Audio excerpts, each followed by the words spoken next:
Thanks for watching. We appreciate you. Please subscribe.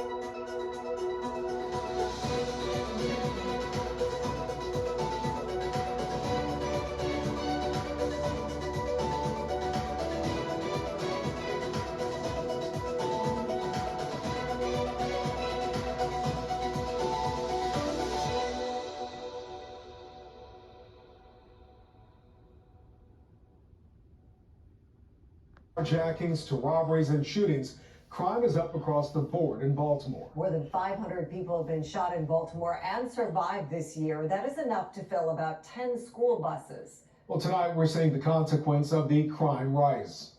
The city's out of control. Something needs to be done. I don't know what, but something needs to be done. I just feel like it's time to leave Baltimore. That's how I feel. We have team coverage of the crime crisis, starting with Keith Daniels. Keith joins us live right now with a closer look at the culture of silence in Baltimore that could be keeping criminals on the streets. Keith? Well, Kai and Mary, the experts tell us in many cases when witnesses don't come forward, a lot of these crimes will unfortunately go unsolved. And so tonight, the continued push to end this so-called silence culture. In Baltimore, another grim threshold. More than 500 people, 501 as of Monday morning, shot in the city so far this year. People who survived. Now to find the shooters. Many of them, say police, violent repeat offenders, which means in many cases, people who know something are saying nothing about suspects. A lot of people call it the stop the snitching. The so-called stop snitching attitude, pervasive in a city gripped by a history of a silent culture. When some residents keep quiet, unwilling to help police during criminal investigations.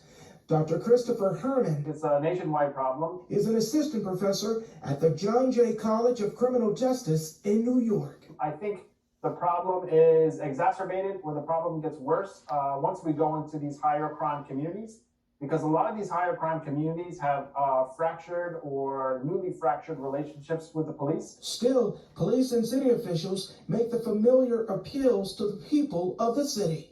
Most recently, moments after a mass shooting in Park Heights last week that left 7 people shot, 1 dead. The suspects seen in this 4-door silver Lexus speeding away from the scene. What's as unconscionable as that is people who know who was in that car and don't say anything. Somebody knows who was in that vehicle, and we need you to call us right away. But fear, say the experts, could be keeping many witnesses from coming forward. I think you have to convince people in those communities that the community is not going to get any better unless they cooperate with the police.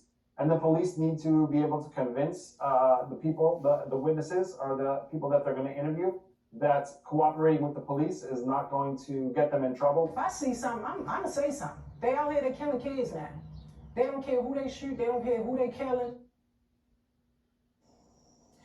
Well, we reached out to police late tonight, but they responded. Chief spokesperson Lindsay Eldridge has told us that they are seeing an increase in the number of tips coming from the community, and she says tonight they are making arrests. They say as of today, they've cleared 112 non-fatal shooting cases and 89 homicide cases, with 2 homicide arrests made just this weekend. Reporting tonight, Keith Daniels, Fox 45 News. Keith, thank you. Murders and shootings aren't the only crimes that are up in the city. Carjackings, convenience store robberies, and aggravated assaults are up as well. Overall, violent crime is up in Baltimore 15%. The city crime is making national headlines. An Apple TV production was forced to stop on Friday when officials say someone pulled a gun on a crew member. Fox 45's Mackenzie Frost continues our team coverage with a look at what happened. The production company for A Lady in the Lake says one of their own drivers was approached with multiple people, one of which had a gun. Now, the company says it is vowing to keep production in Baltimore City, but news of this incident is making headlines across the country, and experts warn this could really impact the reputation of Baltimore City. Along Park Avenue, crews are packing things up. But on Friday, a spokesperson for the production company behind The Lady in the Lake, an Apple TV limited series based on the book by Baltimore's Laura Lippman, confirms the threat to producers. The company telling Fox 45 News, quote, "A driver on our production crew was confronted by two men, one of whom brandished a gun directed at our driver. Now filming back on, but with more security." Economist Anirban Basu says the damage is done. It's embarrassing. It hurts the city's economy, of course. The New York Post has already run a big article about this. Why is it so difficult to have good things happen in Baltimore? Basu says the crime in Baltimore is something people live with every day. And while Mayor Brandon Scott says the investigation is ongoing, that's the kind of activity we will not tolerate. His office says he, quote, "remains focused on the efforts to build public safety, making Baltimore the great place to live and work that we all know it to be." The data proves the mayor hasn't done enough to get the violence under control. Homicides and non-fatal shootings all outpacing the same time last year. And it's not just gun violence seeing an uptick. Baltimore City police statistics show carjackings up 51% compared to last year. Convenience store robberies up 290%. Aggravated assaults up 4%. And if you want to change the perception of our city, you've got to change the reality. Mayor Scott says Baltimore remains open for business. The headlines about just one incident remain circulating. What the leaders of the city need to do is step aside. And the crimes continue to occur whether they make headlines or not. Baltimore police have yet to release any more information about the investigation or details about a suspect.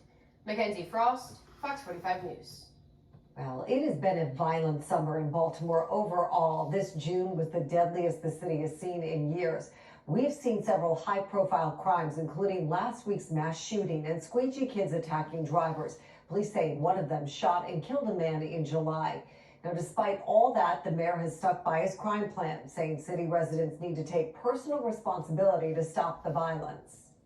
Where's the personal responsibility? When are we going to have a conversation about how everybody, including your station, can play a part in reducing violence? I think that the people of Baltimore are smart enough to know that despite you keep asking the same question, trying to put it in this box that is simply the police department's responsibility, that we are talking about, Mackenzie, a disease of violence that has existed in Baltimore for over 50 years.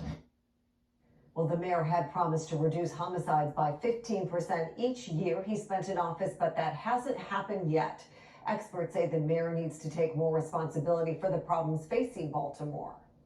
When you quantify and say that you're going to reduce crime by 15% this year, 15% next year, it's foolish because that gives people something against which to measure precisely. And when you don't do it, you look silly. And when you look silly, you very often attack the reporters who ask you. I don't really know who he's going to blame next. But, what he ought to do is look in the mirror. Well, that brings us to our question of the day. Do you believe the mayor holds criminals accountable? So far, 97% of you say no. Go to foxbaltimore.com/vote to weigh in. Deputy Mayor for Community and Economic Development Ted Carter has resigned. The mayor's office made that announcement today, but did not say why Carter resigned.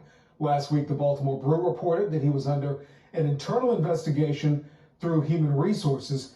According to sources, it included inappropriate behavior around women. In a statement, the mayor thanked Deputy Carter for his service and said a replacement will be named in the future.